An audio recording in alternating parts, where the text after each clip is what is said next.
broad daylight, you're witnessing a surprise attack on a drug-infested neighborhood. You got cuffs for him? You got warrants on this? You got cuffs? Here, police officers from several surrounding counties are rounding up the people they consider to be Fuquay Varina's dealers. Back up off me. Got the little cracks in your socks, don't he?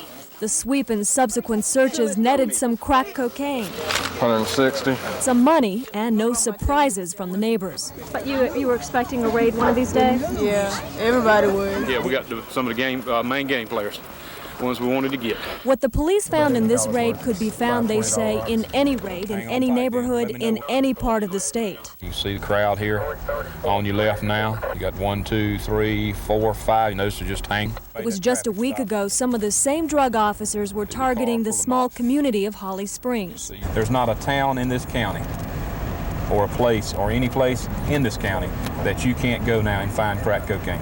It's in every neighborhood. It's in every neighborhood. Police officers tell us they spend almost all of their energy focusing on the crack cocaine problem. A problem they say they're losing ground to every day. And we're trying to eliminate the problem by eliminating the drug dealers on the street here. Officers realize even if they get these suspected drug dealers off the streets, there are still people out here who are just waiting to take their place. So, did today's raid make any dent in the drug problem? I think it'll make a big difference. The impact will probably clear the streets for a while.